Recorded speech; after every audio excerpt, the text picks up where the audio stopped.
Good afternoon, traders and investors. Will back here with another one, coming to you with a Monday market recap. Hope all of you had a very good day of trading today. And it's starting, guys. We are starting the most important 2 weeks of the entire remainder of the year, and that is for a couple very simple reasons. Number one, the sheer amount of macroeconomic events that we have coming up over the next week and a half. So tomorrow we get some jobs data. The jobs opening report should be quite interesting for the markets. On Wednesday, we get another jobs report, the private employment report from ADP. We also get the GDP numbers for Q3. Should be fairly interesting, another indicator of how the economy is doing. On Thursday, we get PCE inflation results. Once again, going to have a look at how the consumer is faring in recent times. And on Friday, we have the non-farm payrolls event, which should be the largest event for the week because that lets us know how is the public sector doing, and especially how is the unemployment rate doing as well. And we also have some ISM manufacturing data as well. Very large amounts of macroeconomic data this week, guys. And next week, of course, as you know, it is the election on Tuesday evening. And then the day after, we get Jerome Powell potentially coming to us with another rate cut. So the macro events are going to be many, and not that far between, right, for the next 2 weeks. And the second simple reason that this is going to be one of the biggest weeks for the remainder of the year is the sheer amount of earnings and the size of the earnings that we have today, guys. So take a look at this week. We have a ton of large names coming up in the next 3 days. AMD, Google, McDonald's, Chipotle, Visa, Pfizer, just to name a few, right? PayPal, SoFi as well. On Wednesday, the juggernaut of healthcare, Eli Lilly, Microsoft, Caterpillar, Meta, Facebook, right? Coinbase, Robinhood, and so many others as well. Starbucks is now being relegated to the bottom end of the list, but Starbucks is coming out on the Wednesday session. On Thursday, Uber, Amazon, Apple, Intel, MasterCard.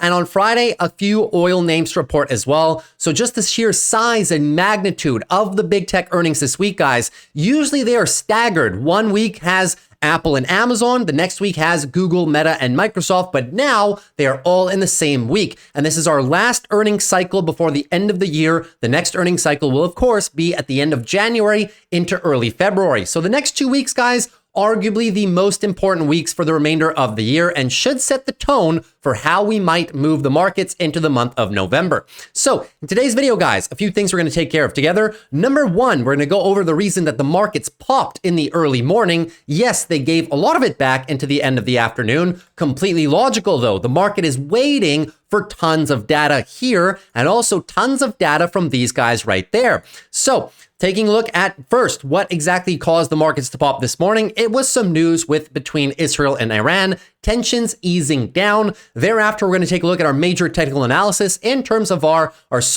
before that, we're going to cover one earnings that I have prepared for you guys, and that is going to be ON Semiconductor coming in with earnings before the open today. Should give us a good indication of some of the cyclicality that's currently plaguing semiconductors. So we'll see, are they rounding the bottom towards growth, or are they still kind of struggling? Thereafter, we're going to go through our major technical analysis rundown of our major market indexes, followed by our big tech names, and see how is everything shaping up leading into all of these major catalysts for this week and the next week as well. And lastly, take a very quick glimpse into my portfolio for a few of the opening trades this week. So without further ado, a lot to cover today, guys. Let's jump right into the action. So SPY up a nice 0.31%, QQ largely flat, but we did have some very nice market breadth today, right? A lot of different sectors participating. So even though Microsoft and NVIDIA and Tesla kind of missed the rally today, we did have Amazon, Google, Meta, and Apple there to kind of make up for the slack. Financials, very nice day for them. Healthcare, finally having a decent day of rebound too. The bottom half of the market as well, not performing too poorly. As you can see from the heat map,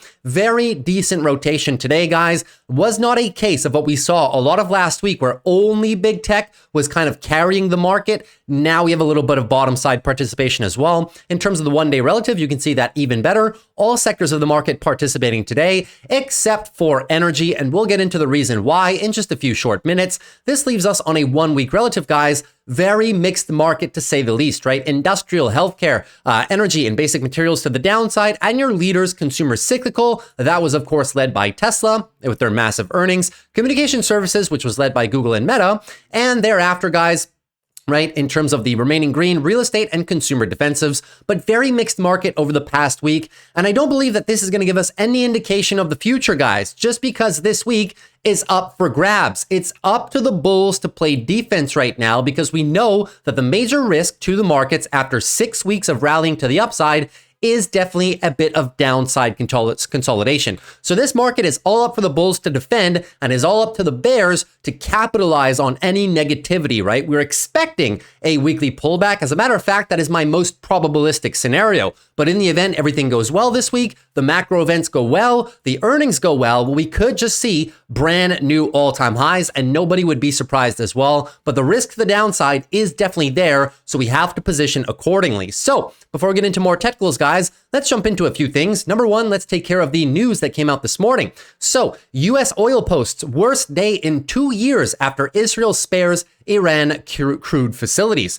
Let's move into the article. So the recent Israel military action is unlikely to be seen by the market as leading to an escalation that impacts oil supply. They refuse to escalate. So we've been waiting now for 3 weeks for a potential retaliation to Iran's retaliation of Israel's initial attack. So retaliation of retaliation, essentially. And it just hasn't come, right? And they were looking at possibly striking oil depots or nuclear facilities, and that would have been really, really bad. Israel not following through. Oil markets are also staring at a global oversupply, with Israel deliberately, and perhaps some American encouragement, avoiding the targeting of crude oil facilities. The oil market is back to looking at an oversupplied market. Oil production has been increasing not just in key countries such as the US, Canada, and Brazil, but even among smaller players such as Argentina and Senegal.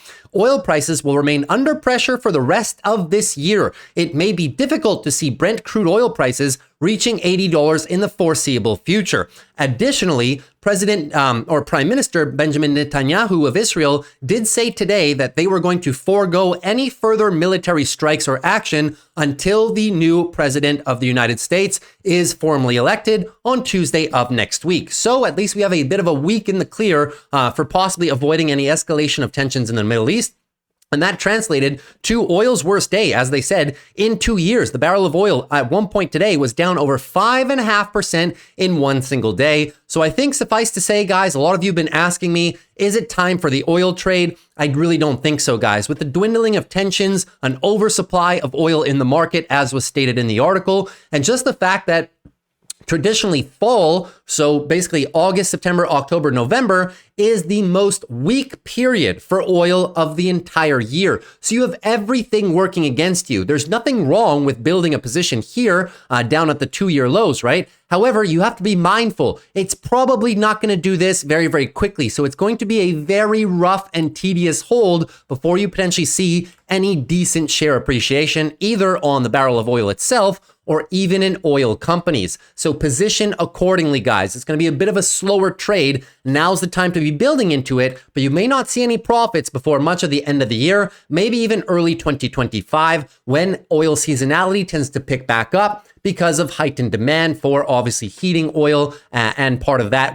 for the countries that experience winter times, right? So that's everything for that. Now let's jump into part number 2 of the video, which is going to be going over ON Semiconductor earnings. So we're going to go through these a little bit quickly just because I want to get to the trades. We have so much action. You guys must be wondering, how are we going to trade this? Well, I hope you watched my top 5 options video last night because there was a lot more than top 5 options in there. I would say it was probably about a top 15 options video, right? So ON Semiconductor coming in with earnings before the bell this morning. They did very well. EPS was on the rise by about 2%, so they beat there. And they also beat on the top line revenues by about 0.61%. Now, I'll give you the context of ON Semiconductor, right? So this is another semiconductor play that was plagued by a bit of seasonality. A lot of demand was pulled forward in 2022, 23, and then they built up inventories. We've seen this with Texas Instruments. We've seen this with other semiconductor names as well. So there's a bunch of built up inventory, demand for EVs, demands for new modernized industrial applications.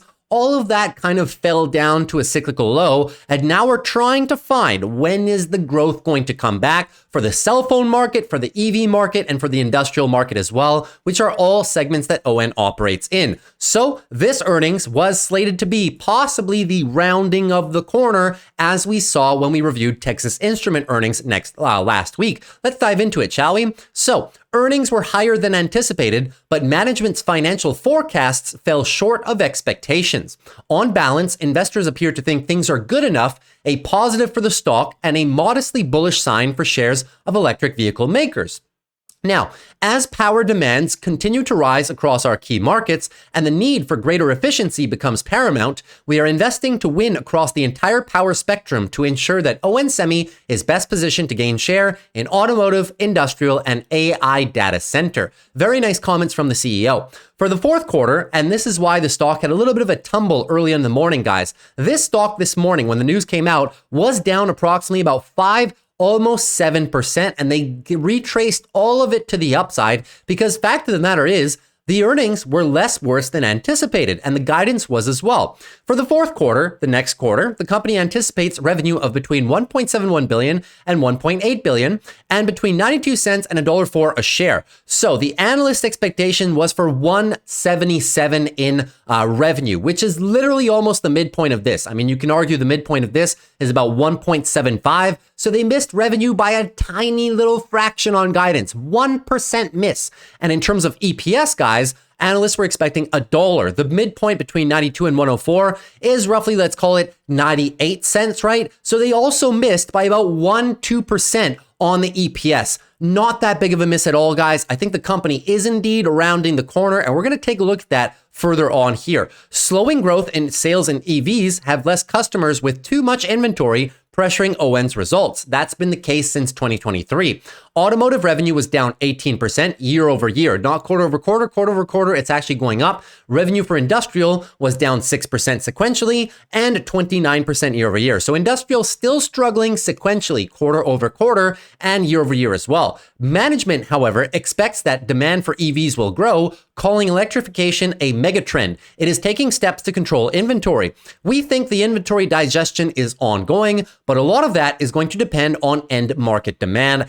Once again, said the CEO. All in all, guys, somewhat of a mixed report, but it did turn the page into the bottom of cyclicality and now coming into growth into 2025. Take a look. If you guys don't know what ON Semiconductor does, well, they manufacture a ton of different little tiny parts and sensors for different industries, whether it's energy infrastructure, charging for EVs, factory automation applications, right? If we move on further, electric vehicles, and all of these markets are growing at extremely well compound annual growth rates, right? Safety in terms of lane assistance, camera sensors for cars, and their AI data center applications. So they have something for everything, extremely fast growing markets overall, which gives them a very nice total addressable market growth. Very, very nice for the company. Another highlight of the company as well is they now have $3 billion in share repurchase authorizations, which is about 10% of all shares outstanding. Very, very decent. And they want to return at least 50% of free cash flow through the share repurchases, which is good. They have very good growth in free cash flow margins as well. And all in all, it's been fairly good. So let me explain to you what exactly is happening with ON, right? So we saw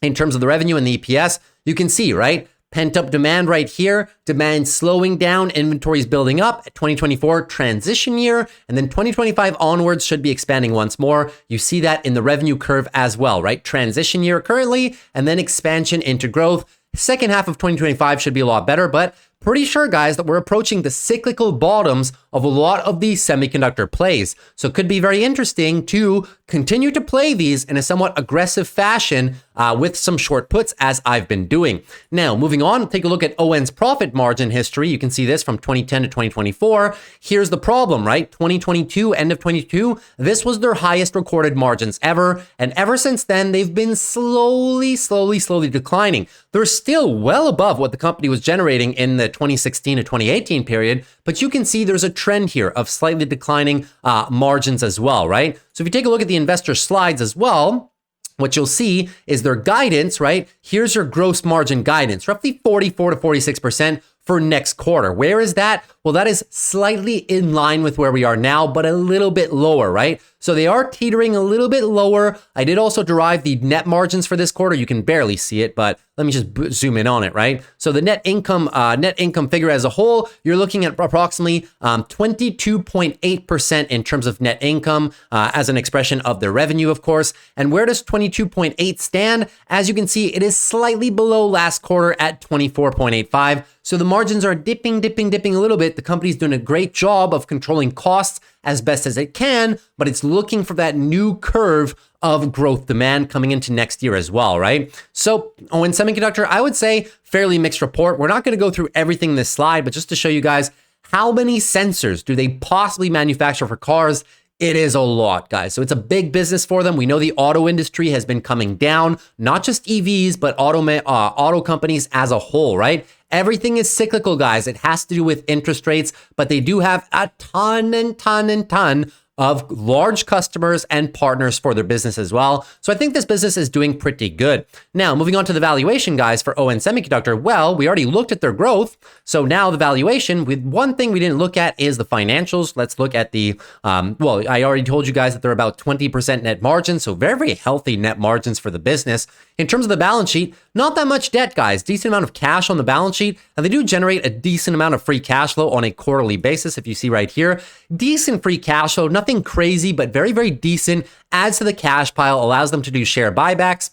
So nothing to see there. The balance sheet is quite healthy in my opinion. So here's where we stand, guys. Now, the revenue growth through 2027, about 10% per year. The EPS growth, if we include 2024, because 2024, as I shown you, right, it is a down year. So obviously, if we take this one, it's going to be down and then up. So there's two ways of doing this. If we include the down year, it is only 8% per year through 2027. But if we don't include the down year, we measure 2024 as the bottom. So we remove 2023 to 2024, and we just take 2024 onwards as our baseline. That is an 18% EPS growth per year. So we have two different ways of doing it. The PE is going to stay the same at about 19.5 at $68, roughly where we are right now. Now, see, I did two valuations here. One at 8% if we include the drop from 23 to 24, and then thereafter, right? You get two different PEG ratios. One is 2.43 if you include the lower number. If you measure from 2024 onwards, which we'll be able to do starting next quarter,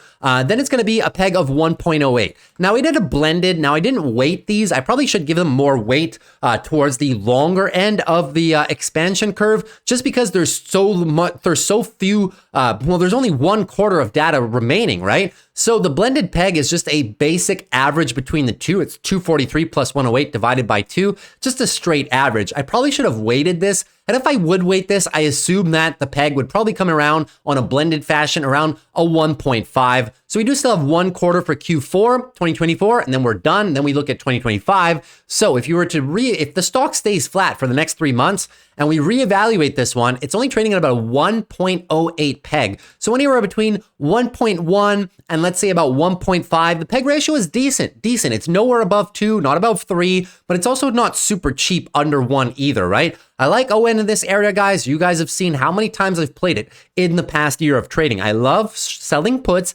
in the lower $60 range. That's where I think there's better value, and I will continue to do so, guys. It's not one that I hold for the long-term portfolio, but in terms of swing trading it from these lower levels, I love this one a lot. So that is all the analysis on semiconductors. Another company, guys, such as Texas Instruments and Micron, that are telling us the cyclicality is now bottoming and coming into that growth cycle into the first half of 2025. So I like what I saw on this report, despite it having somewhat mixed sentiments from the market. So that's pretty much everything for our earnings today.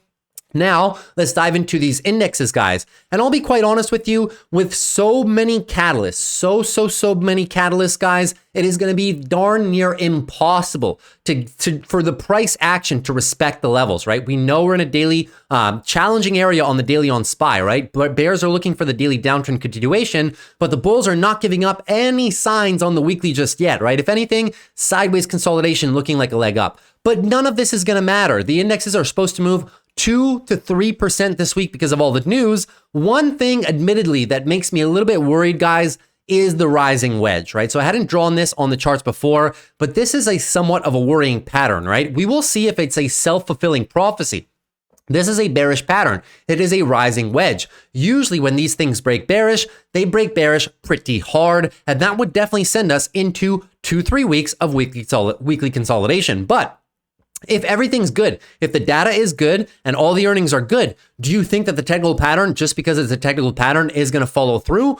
Probably not, right? We'll probably just break to new all-time highs to the upside, and that will be that. But in the event we get negative data or negative big tech earnings, then you'll probably see the fulfilling of the prophecy. The technical analysis will work. We'll get a big break to the downside. At that point, any retest of the range is going to be, or rather of the rising wedge, any retest of this level right here is going to be for a short opportunity. And then we're targeting all the way down here, guys, for the weekly consolidation, looking at approximately 565 down to about 560. So it's all going to be dependent on this week's worth of data and the earnings. But we have to always prepare for the worst case scenario, right? So the worst case scenario is we end up in a daily downtrend, in weekly consolidation, and just rely on the fact that the bulls have full control here. Anything above 540, looking for a weekly higher low for further trend continuation potentially. So we'll keep a very close eye on this with all the data this week, right? Now, moving on to the QQQs. So the QQQs only up 0.02%. Big tech was largely mixed on the day, as you could see. Semiconductors were mixed as well, but we did have some good outperformers today, guys. I mean, in terms of the ones that outperformed today, I mean, you do have HIMS all the way up here, but today was really a question about fintech and crypto, right? Coinbase was up, ARM was up nicely, Rivian, and also the China names, right? Baidu getting a nice bid, FSLR have earnings tomorrow, Robinhood, Square, Pinduoduo, Baba, Affirm. So you see a lot of fintech new holdings as well, another fintech play, a lot of fintech and the China trade. PayPal was up as well too. To the bottom half of the market, guys, TSM was a little bit of an outlier there, but you also had Tesla, and then you have a bunch of oil stocks. UPS was down as well, but it was really to the downside. You were noticing a more of a consolidation, right? And just a few big tech names and a lot of oil names there as well. So very, very mixed action across the QQQ segments as a whole. Moving into the analysis, guys, same thing, right? Bit of a concerning rising wedge pattern here on the QQQs. We know it's a very bearish pattern. So in the event that big tech earnings are bad and the market reaction to macro data is bad as well, well, you can probably expect the absolute flush of this level. And we're just going to pretty much break bearish, possibly retest, that's the short entry, and then looking for the targets down below here. So that is the worst case scenario for the markets. Worst case scenario for the markets, as of now, the bulls are in full control. We haven't lost the lows at all. Just sideways consolidation before earnings, right? Which is why we sell off the pops in the last 2 days. You guys have noticed this, right? Beautiful pop on Friday, sell it all back. Beautiful pop today, sell it all back. Because people are just de-risking. There's so much on the table this week, here and also here. So completely logical that these moves just can't hold up. Now, that being said, the worst case scenario is the move to the downside. So let's prep for that. Weekly uptrend is very nice at this point. Any meaningful drop is just going to be looking for a weekly higher low, anything above 448, weekly higher low for possible trend continuation. The big area of support, guys, is down here, 480 to about 475. So we'll keep a close watch on that, see how we react. But that would be what we're expecting, right? 2-3% move down on the QQQs this week if things really get bad.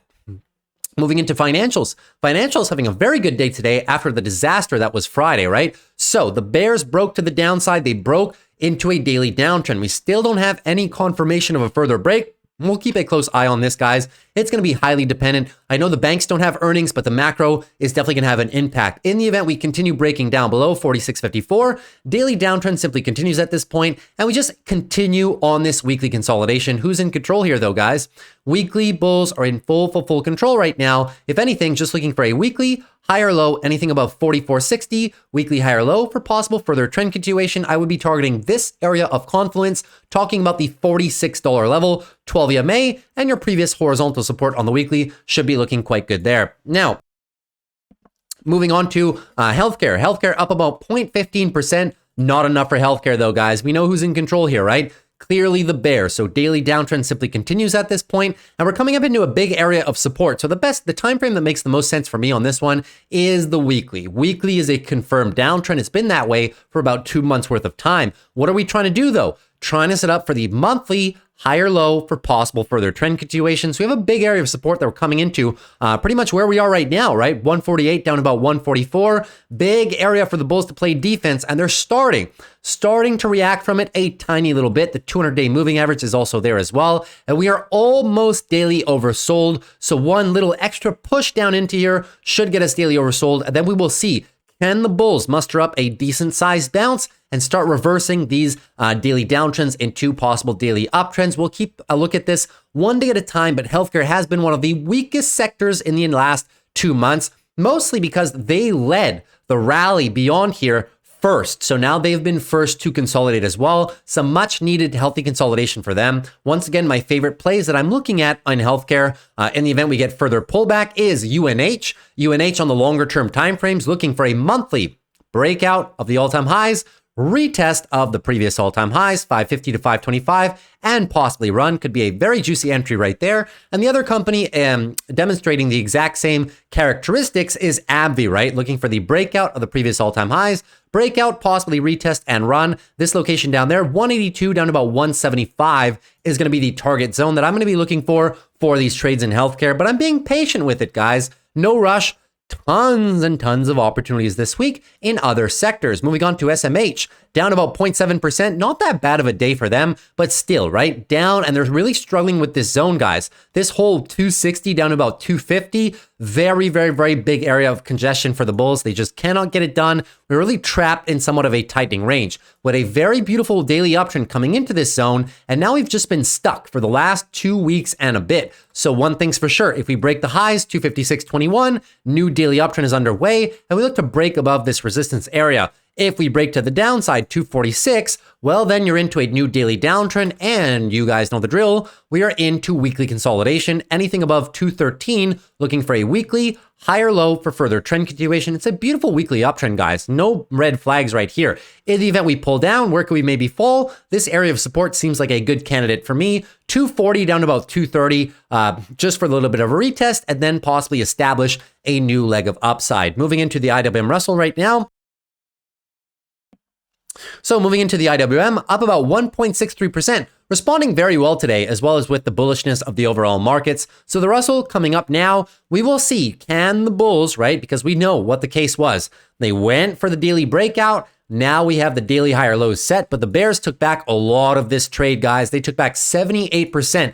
So I would be very surprised, very, very, very surprised if they had the strength not only to V-shape this entire move, but also to break through this massive area of resistance, 225 up to 235, which is the entire zone of 2021 and 2022 all-time highs. So we will keep a close watch on it this week, but for now, we're kind of exhibiting a bit of a, it's a ascending area of accumulation. We're not really giving back too much to the downside. It is a still confirmed weekly uptrend, but we're getting really, really, really tight around these levels, guys. And if we get rejected once again, I think the best case scenario is just tighten up a little bit more as these markets continue navigating through uncertainty. One thing's for sure, I will be sitting down here in the events the markets break down to the downside. IWM is not my favorite trade right now, admittedly. My favorite one for the risk on move is Bitcoin. And now lastly, the Dow Jones. Dow Jones down are up about 0.65%. We know the drill right here. Daily downtrend was set as of last week. So at this point in time, daily downtrend is underway. Any move higher, probably just looking for a lower high. And then it's up to the bulls, right? Depending on the size of the bounce, we will get to know. If the bounce here, the bounce you always know because they reset the hourly trend, right? So we still have not reset the hourly uptrend. A break of today's high would do it. Then you know your daily bounce is underway. And then we measure the size of the bounce. 50, 60% bounce gives us the best odds of resetting the daily uptrend. Anything under that, if we only bounce, let's say a little bit like this, and then roll over the hourly trend right away, that's going to be a very weak bounce. It's probably only going to be a 25% bounce. We're going to use this area of prior support as resistance, the 12 EMA as resistance as well, and we might just get rejected, a new leg down. If that is the case and we continue, what are we looking for here, guys? You should know it by now.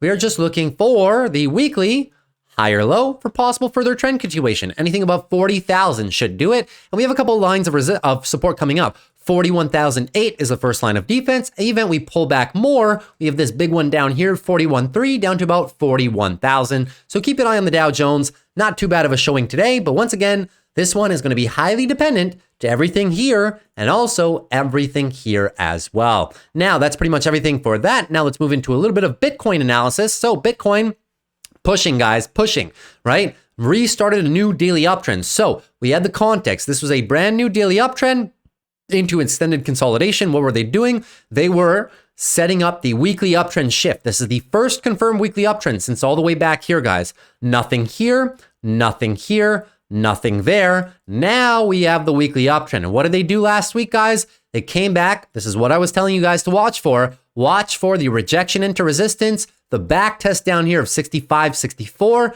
and then possibly the next leg to finally possibly break through this 6 months worth of resistance. And they're going for it, guys. It's looking very, very good right now. New daily uptrend is established. So in the event we get rejected before cracking the 70K mark, just gonna be looking for a daily higher low for another stab at the 70K, but also the all-time highs of roughly 72, 73K right there. I like Bitcoin, guys. It's looking very good. Congratulations if you were able to get in either here where we positioned on the channel, also here as well where we started some positions on the channel too. So hopefully you guys are able to catch a lot of this move. If not, I don't, even though buying here is slightly risky, I don't think it's a bad proposition, because in terms of the price targets that we're looking for, guys, I'm really looking for over the next roughly 6 to 12 months. Well, first stop is going to be 80. I would not be surprised if we can hit 80 by the end of the year. But really into 2025, I'm really looking for that 100 to about 120K mark on Bitcoin. Would not be surprised if that happens, especially if we have a no landing or soft landing scenario. The risk on trade becomes more popular, and Bitcoin is definitely going to fly as a result of that. Now, moving into our big tech names. So guys, full disclaimer, right? Very, very tough for me to derive any form of price action prior to big tech. We'll take a look at the expected moves right before they happen. But all in all, big tech is probably not going to move that much unless they move off each other, right? So Apple reports on the Thursday session. So why would Apple move? Well, simply because Google can move tomorrow. Microsoft and Meta can move on Wednesday as well. So if we have bullish overall SPY and QQQ, Apple will probably move to the upside. And if we have bearish results from those other companies, Apple will get dragged down in the mix. As a whole, though, I'm not really expecting Apple over the next few days of trading until earnings.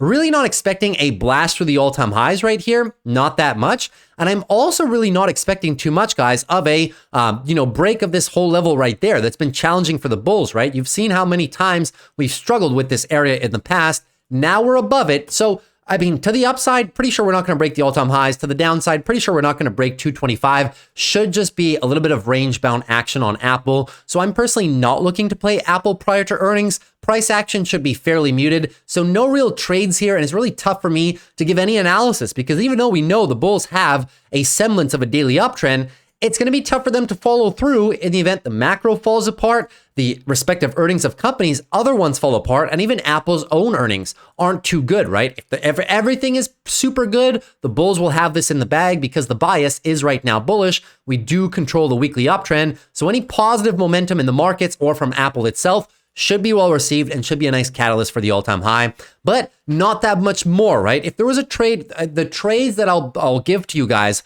will be the day before earnings, right? So on Wednesday after the close, I'll give you guys some trade ideas for the Thursday session when Apple has earnings.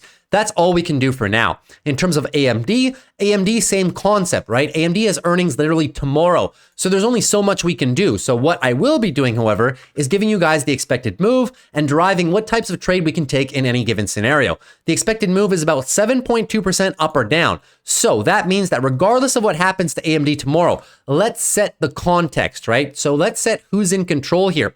The bears are in short-term control, but that can completely change. 7% down is going to be here. 7% up is going to be here, right? So the best we can do at this point is 7% to the downside would be all the way in the, let's call it 147 down to 145 range. If we come down here, guys, it's going to open up some beautiful short put opportunities for me in the 140 to 130 area, as low as I can possibly find, depending on the size of the drop. If AMD drops, of course. So the trade for me is going to be short puts down here, or possibly some call debit spreads or some call options with a lot of time, because I do believe AMD is on a fundamental ramp right now. I've said this many times in the past. We'll look at their earnings tomorrow, but look on the quarter basis, right? You can see flat quarters for the last 8 quarters. Now we have the data center ramp at 2025, 26, 27. Now we have the data center ramp on EPS and on revenue as well. Flat EPS for the last 8 quarters, or flat revenue for the last 8 quarters. Now we have the data center ramp quarter over quarter, and year over year, 2025 onwards, we get the data center AI ramp as well. So that's why I will be a buyer in these lower locations.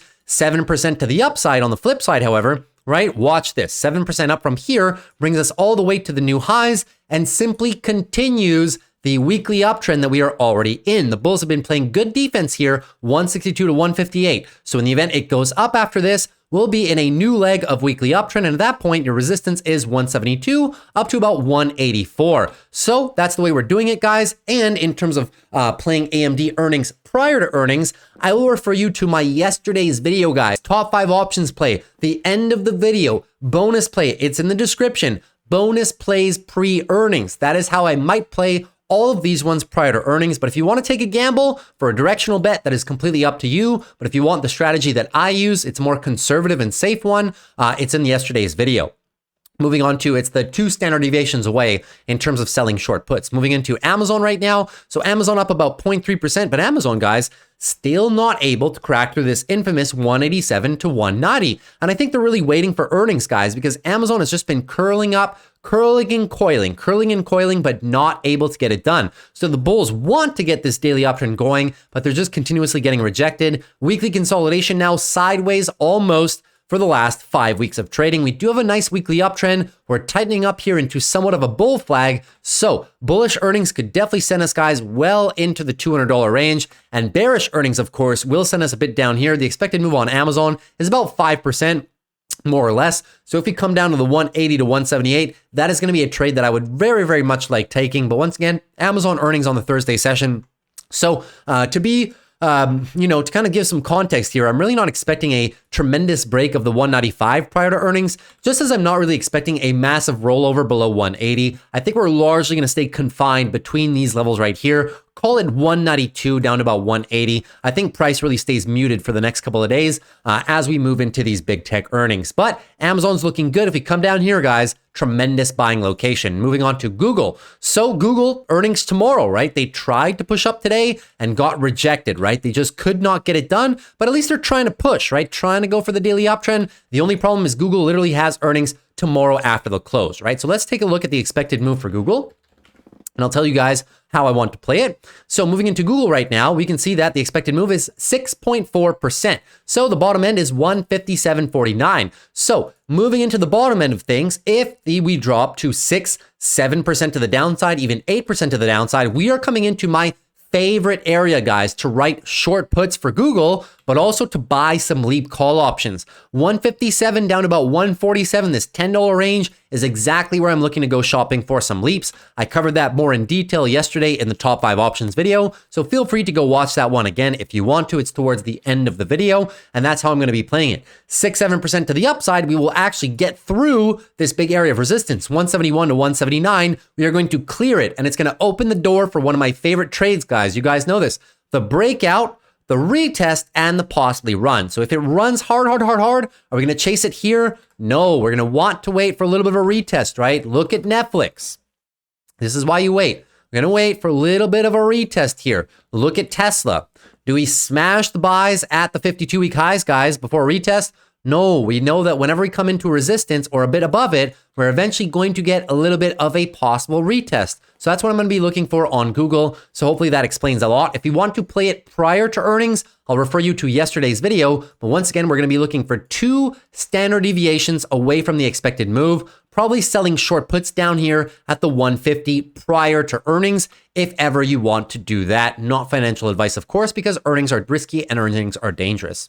Moving on to Meta right now. Meta up about 0.86%. Meta as well, same thing, right? Earnings on the Wednesday session, not that much that we can derive from potential price action. It is in a daily downturn right now. The bulls did a good job of getting some back. They do look like they want to change this into a new daily uptrend, guys. But I mean, earnings are on Wednesday, right? So we don't really have a chance to kind of look into those earnings prior to or right before they happen, right? Sorry, I closed this one for it. Let me just reopen it in case I have to revisit. So that's the fact of the matter for Meta, right? The expected move on Meta should be about 6-7% up or down. So 6% to the upside, going to be brand new all-time highs, well beyond 600. But 6-7% to the downside is going to open up one of my favorite trades, guys. It is a nice weekly uptrend, looking for the weekly higher low for further trend continuation. So if earnings takes us down into here, I will be buying the heck out of this zone, guys. 540 down to 530. Love this area, looking for the weekly breakout retest, but also possibly looking for the monthly breakout and retest and just run later on into 2025. Could be some good areas to build some positions for anything you want to hold into 2025, guys. Moving into Microsoft right now. So Microsoft down about 0.36%. Not that big of a deal. They've been trying to attack this area, 434 down to about 424. We know it's been resistance for Microsoft several times this year, and this time is no different. See, every time you push into it, gets rejected. The market gets a little bit cold feet. Logical, guys. We have earnings on Microsoft on the Wednesday session, of course, right? So I'll tell you guys how I'm looking to play it tomorrow. More specifically, kind of what I did for AMD, go through the expected move and tell you guys what I'm looking for, stuff like that. But as of now, no real trade for me prior to Microsoft earnings. I would highly be surprised, guys, if before earnings, we either break above the major 440 level or whether we break down below the 415. It's probably just going to be trapped between this relative area of price action until its earnings in roughly 2 days' time. So we'll stay posted. Earnings is going to free up a lot of opportunities. We just need to wait until it happens because now we're just getting a lot of sideways action on the Qs and also in these big tech names. Moving into Netflix now. Netflix coming down about 0.74%. Nice daily push higher after earnings. Higher lows are set. Lower high, and now if we break down here, 743, if you break down, that is a confirmed daily downtrend. No problem at all, though. Why? Because they have full control of the weekly, guys. We're just looking for weekly consolidation. Anything above at this point, 660, looking for a weekly higher low for possible further trend continuation. And that would probably come into the 730 down to about 715. Netflix, in my opinion, would only really unravel hard if all the macro comes in bad or a lot of big tech earnings come in bad. It's probably going to drag Netflix down as well. But just remember who's in control here. Your longer term monthly bulls are in absolute dominance mode right now, and your weekly bulls are also in absolute dominance mode too. So no red flags for Netflix just yet. I get more interested if we start coming down 725 down to 715 to fill this gap, set a weekly higher low, and possibly run after that. Moving into NVIDIA down about 0.72%. NVIDIA also hasn't been doing anything since last Monday's session, right? But we know the context is a beautiful daily uptrend. No red flags just yet. Higher low is set right here at about 137. In the event we do not make a new high and flush these lows, well, you have to understand daily downtrend will be underway. We will lose the 12 EMA, which is our guide of support. So we'll be losing this. And then you obviously know we're going to be heading into weekly consolidation. So where are we looking for after that? Anything above 101. Just looking for a weekly higher low for possible further trend continuation. And where is the first level of defense, guys? Well, I'm glad you asked. It's going to be at this prior level of resistance right here. Should be current support. That is 130 down to about 126. The 12 EMA is there as well.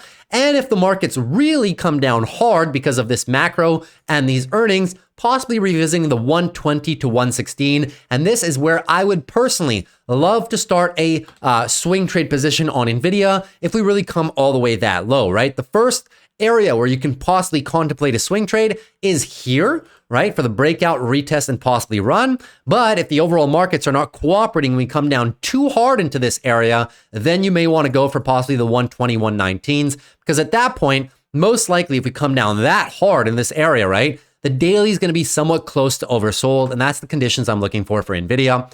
Moving into Tesla. Tesla also consolidating after their phenomenal move. Can't blame them, right? They literally hit exactly the target we were looking for. The whole 265 to 275 area has been challenging for the bulls pretty much since 2023. A few times we've tried to come up into it just to get rejected, but the bulls have tons of space, guys, right? Anything above 213, looking for a daily higher low for a possible second stab at this. We might be able to retest maybe like the 250, something like that. Come down here, gather a little bit more strength, and then make another attempt at smashing through this zone. Looking quite good on the daily and also on the weekly. Look at this beautiful candle close, right? Reminiscent of this one right here. So gorgeous weekly uptrend is still in motion for Tesla right now. Any extended move, even if we lose the daily, guys, into a daily downtrend, something like this, right? You guys know the drill. The bulls have so much space. Anything above the same 213, looking for a weekly higher low for possible further trend continuation. So I will watch how this consolidation goes on Tesla here, guys. there may be an opportunity if we come down and down and down, maybe an opportunity to write some short puts, 240 to 230. But we'll analyze that if it gets there, right? If there's other better opportunities in big tech, I'll probably go for those, but decent little swing trade right there in the event Tesla comes down and tries to set a weekly higher low and just gets a little bit more affected, than it should just because of overall market weakness, right? Now, lastly, Palantir. So Palantir, not looking too bad today at all. 0.25% to the upside, looking quite good. Who's in control here, guys? The bulls are in absolute full control of this chart. Daily higher lows are set. 42.2 is the new daily higher low. Daily uptrend is continuing at this point. Very, very close to the psychological 45 level. The next area of resistance is going to be your $50 psychological, in my opinion. So Palantir looking quite good. Bulls are in full control. In the event you catch the rollover here, guys, and you get the daily downtrend because this week is bad macro, this week is bad big tech earnings, and Palantir, even though arguably they don't have much to do with anybody reporting this week. I mean, they do, but it's kind of indirectly, right? In the event Palantir gets overwhelmed by bearish triggers this week, well, we could just gauge that who's in control in longer term timeframes. The weekly bulls are in full control of this chart. Yes, we are very extended on the weekly timeframes, but that is no stranger to Palantir. It's happened a couple times in the past, never for this long though. They're kind of doing the NVIDIA effect right now, but it has to be noteworthy. So if the pullback happens, I'm pretty sure nobody would be surprised. Just what are we anticipating? Anything above 29, this guy down here, looking for a weekly higher low for possible further trend continuation. And once again, if we come back down here, guys, all the way down to roughly, let's call it $39, $38, nice little 8-10% sell-off. If the QQQs come down 3-4, wouldn't be surprised if Palantir consolidates that much. I'll probably be looking for short puts 37, 36, 35. Sounds good to me. But as of now, nothing to see here. Bulls remain in full control. Congratulations to all you Palantir shareholders out there. So that's pretty much everything for our video today, guys. Now, in terms of the positions that I opened today, you'll see that I took a few of the earnings strategy plays that I was talking about in yesterday's video. So no other positions have changed. If you want to know what all of these are, I did a full 15-20 minute portfolio recap explaining why I'm still in all these trades, when I open them, and when I plan to close them. The only new ones for the day are denoted by these little blue dots right here. So PayPal, we went with PayPal tomorrow, the $72 put. So PayPal is literally just an earnings play, a complete earnings gamble, but you guys know the drill. I usually go about two standard deviations away from the expected move, right? So taking a look at PayPal, the expected move was about 7%. So PayPal 72s for me at this point is all the way down here. At that point in time, right, we are roughly at, it's not quite 2 times the expected move, guys, but it's very close, right? 13.67%. You guys understand what I'm trying to do here, right? 7% expected move.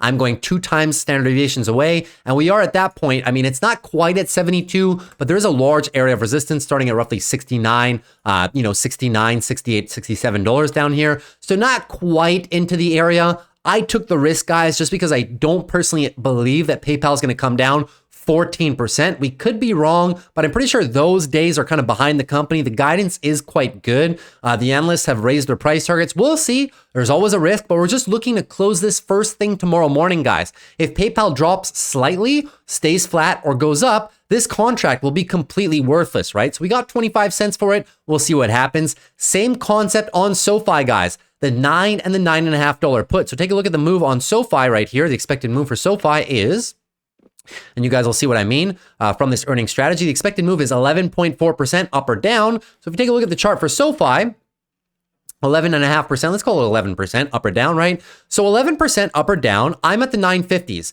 950s is 15% away from my first strike. So it's about 1.5 times the expected move. Decent little drop there for SoFi, right? And they have had a heck of a rally coming into earnings. So I wouldn't be surprised if the numbers are anything other than perfect, we do get a sell-off. It's just what is going to be the amount of the sell-off, right? So I wrote 3 contracts here at the 9.5s, but where's most of my money going? It's going at the 9s, and the 9s, as a matter of fact, so I staggered them. The 9s are about 20% away. Not quite 2 times the expected move, but you guys kind of understand. It's very, very, very close, and $9 is a bit more manageable. You start coming into all this area of support from back here, right? Prior resistance should be newfound support.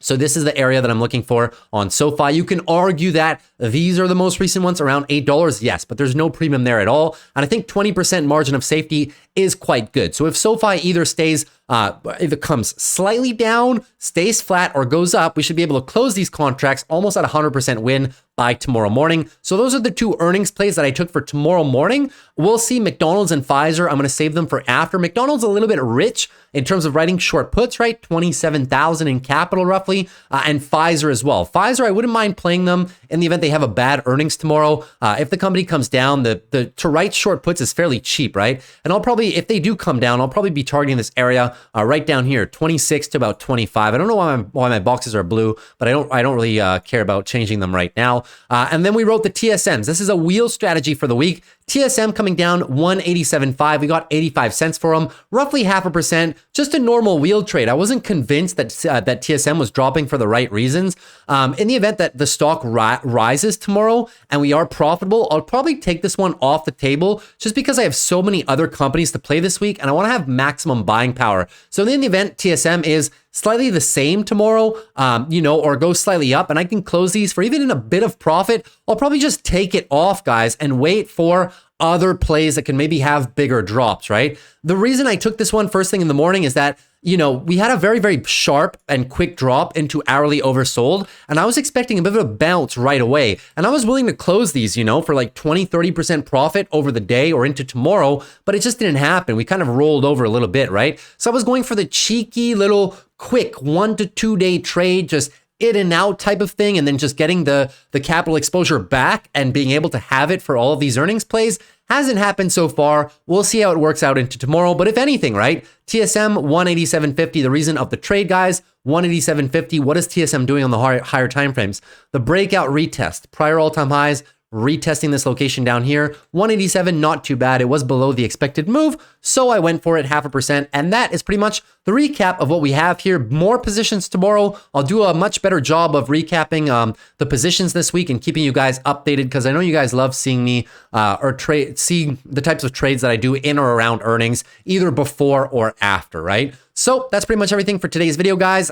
If you appreciated the video, consider dropping a like. Would appreciate it for the growth of the channel. Also consider subscribing if you're new. We do these videos every Monday to Friday after the close. And if you have any questions at all, guys, in terms of this week and how we can position stuff like that, leave them down below in the comments. Now is the time, guys. Leave all of your questions down below in the comments if you have any questions in terms of how we can play this week. And in the event that you want to join our Discord and get all of these trades in real time. This was last week. We had a very good week once again. These are all the prior weeks. As you can see, the green check boxes are wins. The red little dots are losses. The bullseyes are assignments. So you can see, kind of speaks for itself, right? Most of them are all wins, and the assignments, we've pretty much all gotten out of them. We do take a few losses here and there, but they're few and far between, not guaranteed for future performance. But so far, since the inception of the Discord, and you guys see all these, how I've been trading for the last year and a half on YouTube, right? Usually more wins than losses. And if you guys want all my other trades, right? Not only wheel trades, but shares, call option trades as well. We also have chat rooms where you guys can ask me anything all throughout the day, private videos, and private market live streams every morning. So if you guys want access to that, the link is always down below in the description. Don't be shy. I hope to see you in there. And in the event I don't, well, I'll see you back on the channel, guys. Take care. See you tomorrow. Have fun and peace.